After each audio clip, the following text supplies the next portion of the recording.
just love the smell of fear!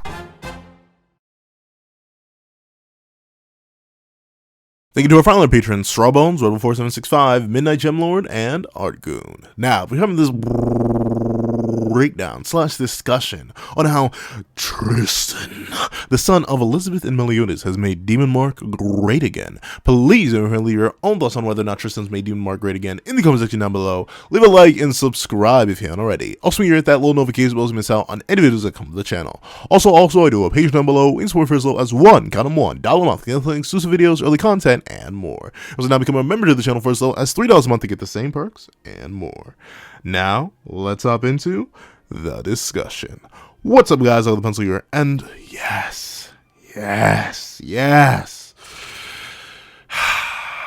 been so long. In fact, dare I say, it's never occurred before. But I am more than happy to admit that Demon Mark has returned to the pinnacle and peak of power that it was always meant to be. However, let's talk about Demon Mark in general before we hop into Tristan and how I believe he made it great again. So the thing about Demon Mark, especially in early 7 Deadly Sins, is that it was extremely mysterious. Like, remember, the first appearance of Demon Mark really was against Golgius, of all people. Bro appeared, showed up, and Mel hit him with the, "Hey, what you doing, buddy?" And then immediately, Golgius was like, "Whoa, this is not my vibe, and I am outie 5,000." And he was gone. And that is perfect. That's fine. That's beautiful. In fact, it's one of my favorite appearances of Demon Mark. Why? Because it had that mystery, that terror, that confusion. Wait, what was that? And why was it so ominous? And the thing is, Demon Mark kept this feeling when it appeared for the second time against BDB, Big Daddy Bon, in the Vizel Fighting Festival. Bon has just drained all the thick, writhing juice out of Meliodas' muscles. And now, Meliodas is laid out, flat on the ground, ready to lose to a Bon who is twice as powerful as he was before. And suddenly, in an instant, for only a moment, only seen by people of a caliber similar to the 7 Deadly Sins, is a flash of that Mark, with a twisted smile on Meliodas' face.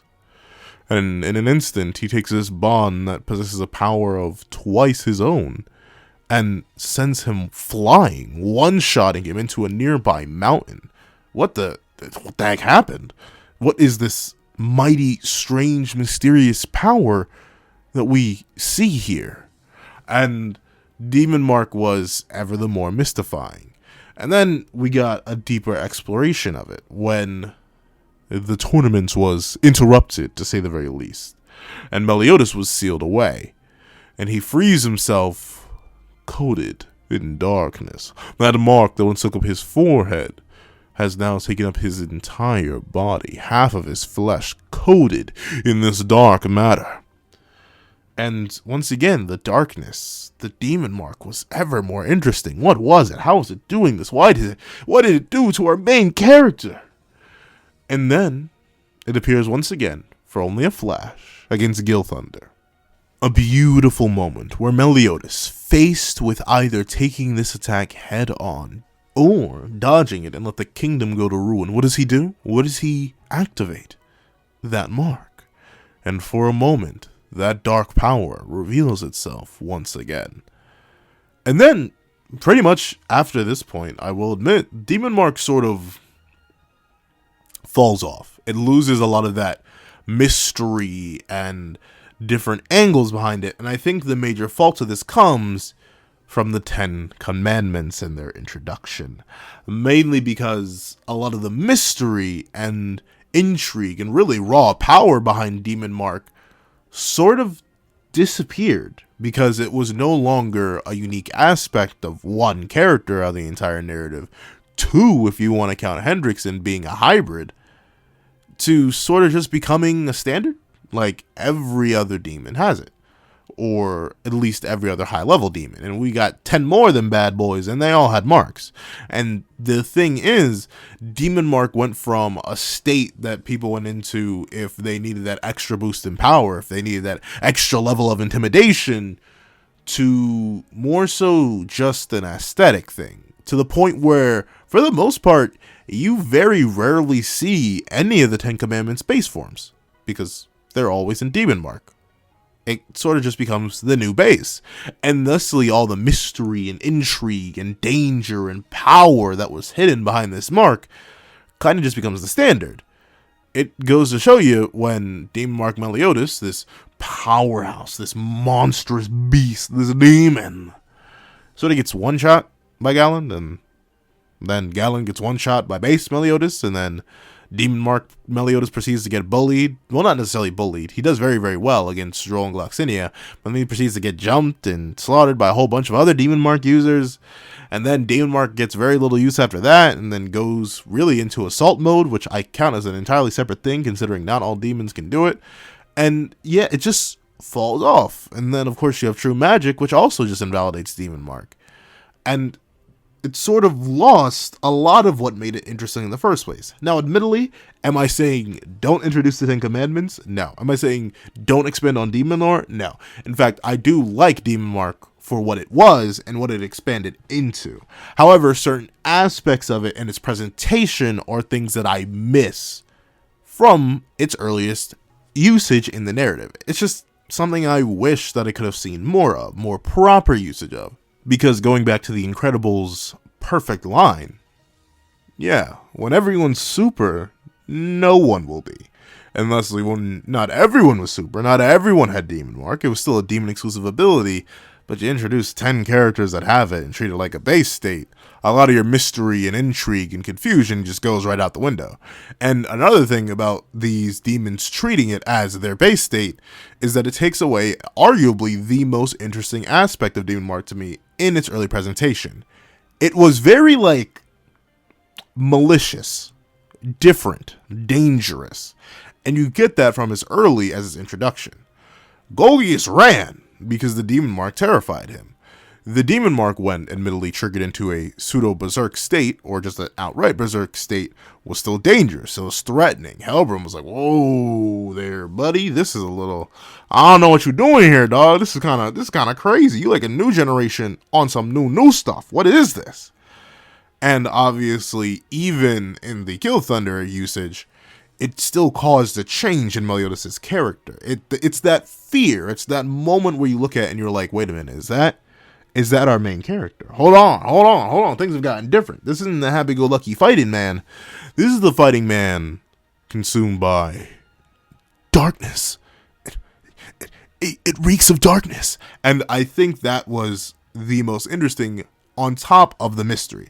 I will admit the mystery was just going to go away. If it was going to be a powerful thing that was going to keep being used over and over and over again, it's going to lose a lot of its intrigue. It's a Super Saiyan problem.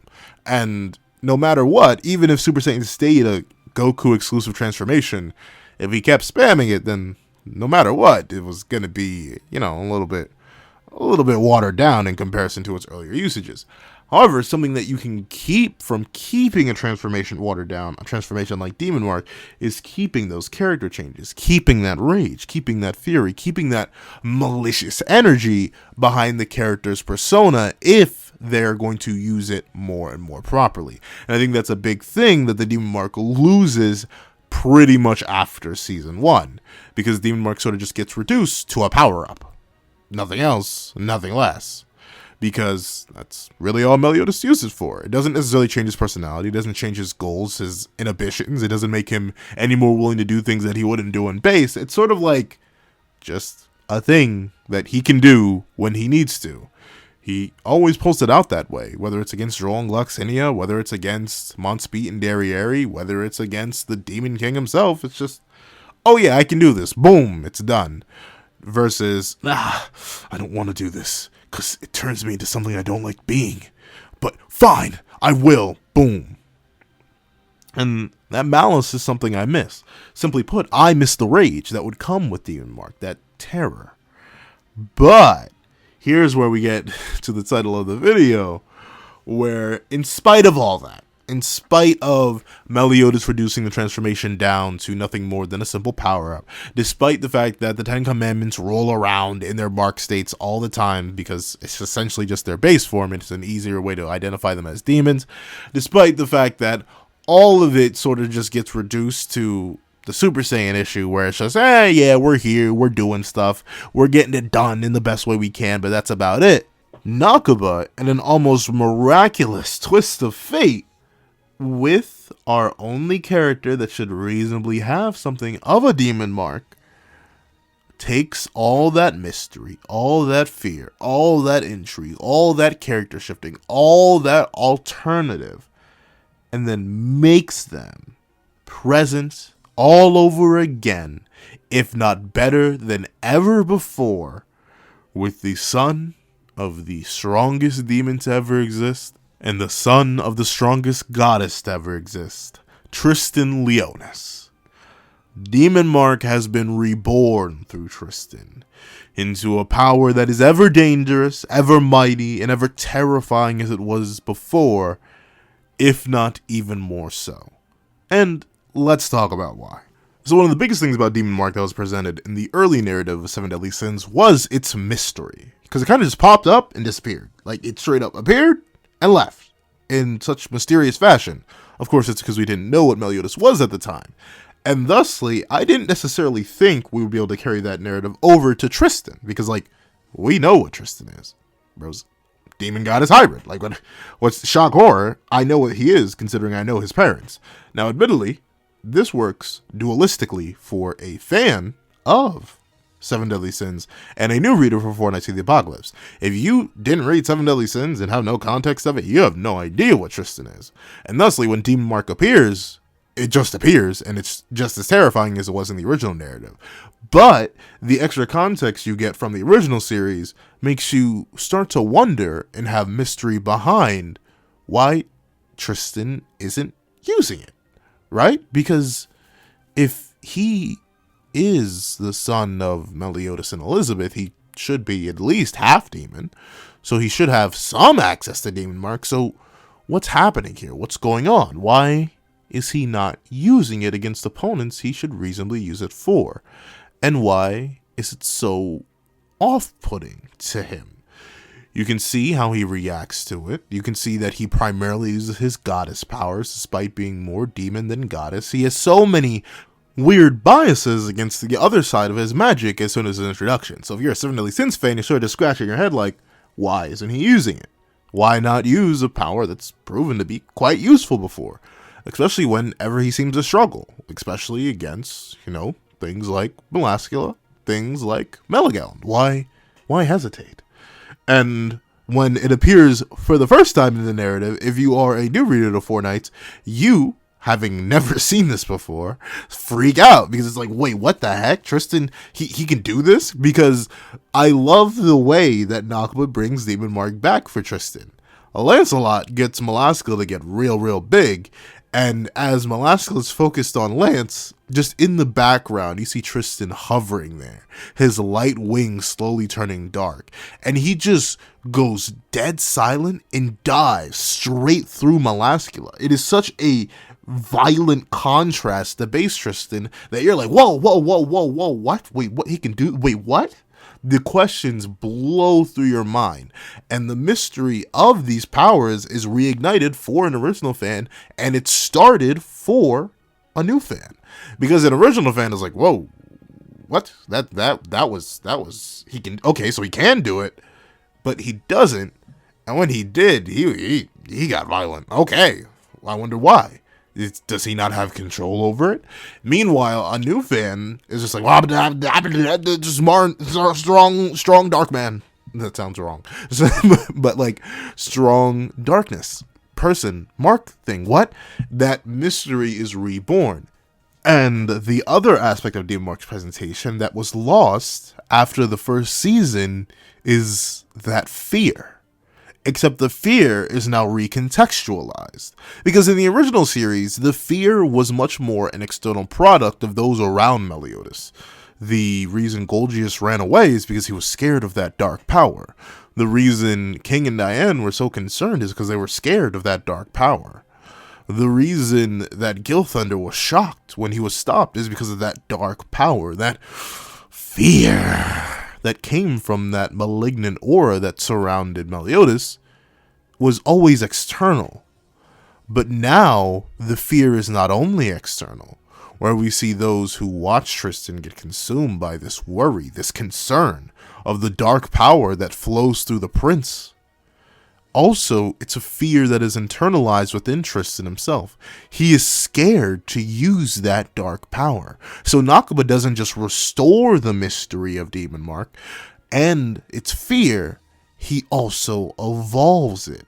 Instead of just having it be a power that one does not use for the sake of not using it, it is one that one does not use for the fear of the power itself. It's very... It's rare, shockingly enough. It's a rare thing that you see, mainly because transformations are meant to be a joyous thing, an amazing thing, a culmination of a character's abilities and powers and journey up to a certain point, to the point where it explodes in beautiful, amazing light. That's where a lot of presentations post the Super Saiyan thing kind of take place. Things like the Avatar state. Well, admittedly, that also comes with fear, and I love that too, but that's another video for another time. But the Avatar state, Kurama mode, Sage mode, heck, all the Mass and Bankais and Holification, like all of that, all of those have a more triumphant feel to them, even though at moments they are tinged with fear, such as the first Holification of Ichigo. However, with Tristan, that fear is not only projected externally, but internally, and the transformation, while a culmination and extremely hype, is still ever dangerous, ever terrifying, ever scary, not just for the reader, not just for the observers of the act in the story, but for the user of the transformation itself. And I like that. I don't know, for some reason, it just never crossed my mind that we would go down this route. I'd always assumed that it would just happen off screen. Without Tristan being the main character, there was no reason to see his demon mastery, just like there was no reason to see his goddess mastery. And thusly, we would just get it, and it would be there. And yes, we do have it. He can activate it pretty much on command, but it's that fear of it that keeps him from activating it. That fear of it that keeps him from utilizing it. That fear of it that makes it interesting and reborn all over again. It's taking an old concept that we know a whole lot about and flipping it on its head by making it an ability that is easily accessible but also extremely dangerous, to the point where the user doesn't want to use said easily accessible ability. It's really, really nice, and it's a flip on Demon Mark that we haven't seen before, making an old concept new. And another major issue I had with Demon Mark after its decline in usage, or its decline in viability over the series, is just that, its decline in viability.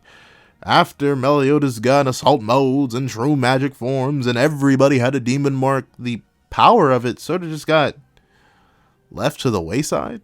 Not to mention all the external amps that got introduced, like the Demon King's power, the commandments, the graces. Demon Mark just didn't seem to be cutting it anymore. Like, it needed it to stay even at best, and at most, you were gonna get bullied. Which is bad, but the thing with how Demon Mark has been portrayed so far in the narrative through Tristan is that it is overwhelmingly powerful. It is overwhelmingly dangerous. It is that monstrous of a power-up. It's no longer this thing that you flick on and off. It's a conscious decision that you have to make to go into at a risk. But that risk has such insanely high reward. Remember, when Tristan defeated Melascula, he didn't slice, he didn't do anything fancy, he just dove through her body. Straight dove through it like a swimming pool, hit a swimming routine on her, easily. And then, against Meligaland, a fused commandment, what did Demon Mark do? It tore it apart with its bare hands. That level of power, that level of strength, ability, potency, it really hasn't been there in forever. But seeing it through Tristan really got me hyped. You can go back and check the reviews. When Tristan went Demon Mark, your boy went crazy. Both as in me, I went crazy, and Tristan went crazy because the power is that potent. It overwhelms pretty much every other ability Tristan has, and he has like 6 other forms, at least from what we've seen. And with that being the case, it really brings Demon Mark back to the forefront. It makes it feel serious. It makes it feel important. It makes it feel like, yes, this is relevant. This is important. This is the thing that we're going to need to use if things are getting serious. And the best part about this isn't the fact that it restored the mystery to Demon Mark, isn't the fact that it brought back the power of Demon Mark, isn't the fact that it instills fear in both the user and everyone else around it, creating some of the most hype and amazing moments ever. It's the fact that finally, after all this time, Demon Mark really, really, really has an effect on its user. It took Tristan, this happy-go-lucky healer boy who wanted to be nothing more than a copy of his mama, helping out the people in the best way he could through his healing abilities, and turned him into this dark, twisted, uncontrollable monster with nothing more than combat, battle, and destruction on the mind. He tore through Melascula like she was butter after simply asking her about history. He took Meligalan and segmented it, tearing out Melascula's head, and then proceeding to tear out Melascula's upper body with nothing more than his bare hands, after tearing into the main body with his blades. He was demonic, and that level of character change, that level of manipulation, that level of shift, gorgeous, beautiful. I love it, because that was the one thing I missed the most. I love many things. I love story, I love writing, I love all that, but the thing I love the most is character. You can have the best written story ever, but if I couldn't care less about the characters, I couldn't care less about the story. So seeing this dichotomy, seeing the happy-go-lucky child using this power and going from that to the ultimate, most dangerous and deadly warrior in a matter of moments, and simply letting the world know that I am not in control and I am not responsible for anything that happens to you, because you did this to me. Oh, I loved it. I loved it so much because it really felt true. Admittedly, do I think he could have just been silent and it would have been even better? Yes.